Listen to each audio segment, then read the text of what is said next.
God, in these human words which I speak, may we hear a word from you in our minds and in our hearts, that in hearing we might be made truly alive for your sake. Amen. Please be seated.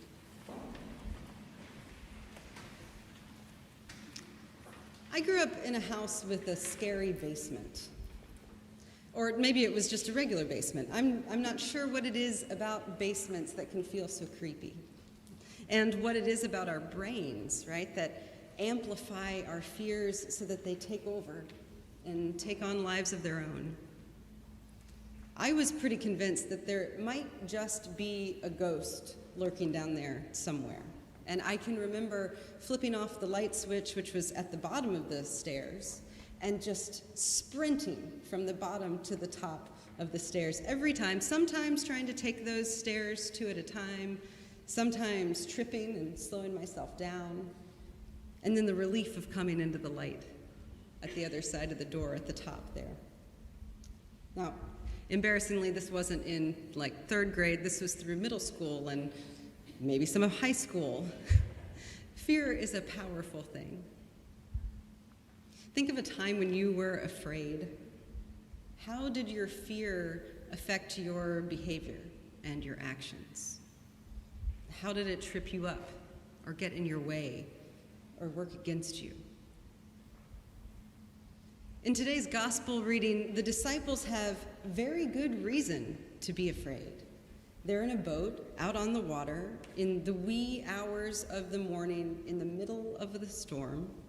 And here comes a figure that they don't recognize, gliding across the surface of the water in a supernatural way. I'd be scared to death too. And I think we tend to read Peter in this story as courageously rebuking his own fear, right? Or as demonstrating a faith stronger than those disciples who stayed in the boat. But I want to invite us to take a closer look at what's going on in this story this morning, because I am pretty convinced that Peter should have sat back down and stayed right there in the boat. So, first of all, is Peter showing us his courage and his faithfulness when he asks Jesus to invite him onto the water with him? Maybe. Or is he showing us his all too human hubris and ambition? Peter strikes me as wanting to be the star pupil here. Let me walk on water too, right? And I know it's a bit of a leap for us to think of it this way, but it bears noting, I think, that in Christian circles at least, ambition used to be considered not a virtue but a vice. St. Augustine called ambition a primary obstacle to Christian piety. Thomas Aquinas wrote, "It is evident that ambition is always a sin." Pope Gregory the Great categorized it as a type of avarice, and I don't want to take us too far afield on the ambition tangent, but certainly it seems to fly in the face of the last shall be first and the first shall be last, right? So sit down, Peter. Stay in the boat and help your friends steady her against the storm. You're needed here. Of all the times and places to try to secure your spot as the star pupil, now? I mean, if I'm honest, it's always simultaneously dismaying and comforting to me that it's this guy who becomes the rock on which the church is built.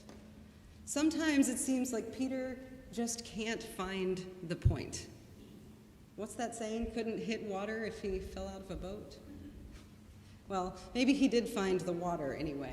But the other thing I want us to notice about Peter's interaction with Jesus in this story is that it bears a pretty strong resemblance to the challenge put to Jesus by the devil in the wilderness.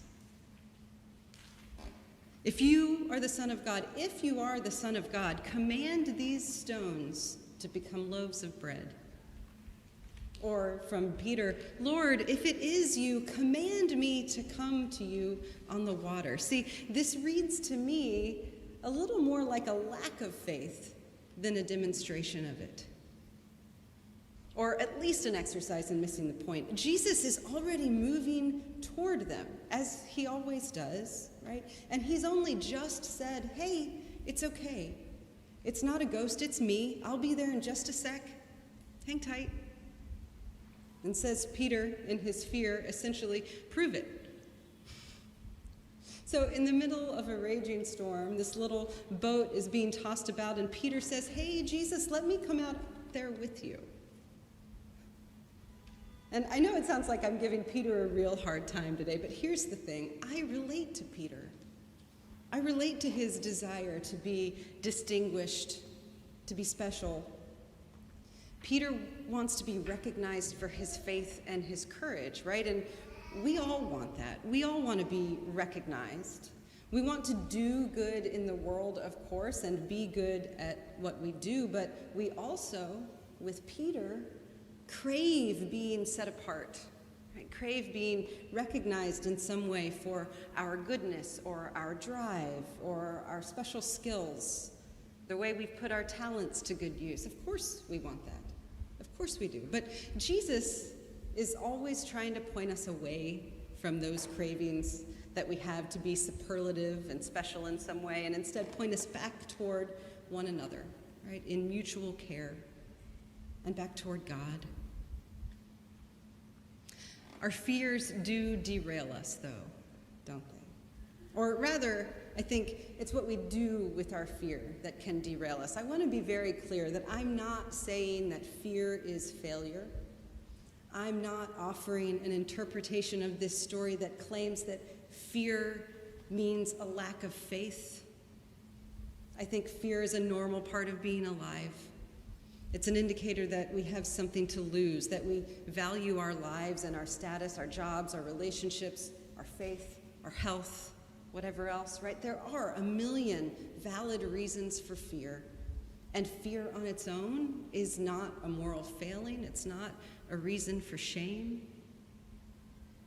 The problem with fear is when it leads us into disconnection, right? Peter's well-founded fear sends him into distrust and suspicion. Rather than taking Jesus at his word, hey, it's me, I'll be right there, Peter questions him. If it really is you, enable me to do the impossible. Dazzle the doubt right out of me and let me get on your level, Jesus. Peter isn't moved in his fear to ask Jesus to quiet the storm, still tossing the boat around when he walks out on the water. Instead, he's singularly focused on himself and on whether Jesus really is who he says he is in that moment. So again, it's easy to relate to Peter. In scary situations, we tend to go straight to suspicion and self-preservation, right? When we're in the middle of life's storms, it can be hard to trust Jesus to be who he says he is. But God is consistent and consistently loving us, caring for us, seeking connection with us, right? Always pursuing us, walking alongside us, even through the storms. And that's really, I think, the part that Peter's fear causes him to forget. Peter has shown the disciples who he is over and over, or Jesus has shown the disciples who he is over and over and over again, right, with remarkable consistency. So here in this passage, when Jesus says to Peter, "You have little faith, why did you doubt?" I actually don't think he's referring to Peter's panic out on the water. I think he's referring to his request to come out there in the first place. Peter, as soon as you spotted me, I told you who I was. I spoke words of comfort and assurance to you. Why did you believe your fear more than your knowledge of me, more than your relationship with me? Fear is so powerful. How do we learn not to let it make us forget who we are or who God is, or to blind us to what's right in front of us and to the presence of God, right? Obscured by our storms, to help on the way. Throughout this whole passage, Jesus is moving toward the disciples, toward Peter. Jesus, who, as the incarnate God, is the embodiment of God moving toward us in the flesh, right? As the disciples fight the storm, Jesus moves toward them. When they fear he's a ghost, he moves toward them. In Peter's reckless and selfish challenge, Jesus calmly and steadily moves toward them. Jesus never lets the driving rain or the howling wind stop him from moving toward those he loves. Not when we are distrustful, not when we are driven by fear, not when we are reckless or feckless or dogged by our own hubris. Instead, he lovingly pulls us out of the water and sets us back into the boat with the gentle reminder that he's always with us and always for us, always who he says he is, and that nothing can keep us from his love. Take heart, he tells us, it is I'm coming for you, as I always do. Amen.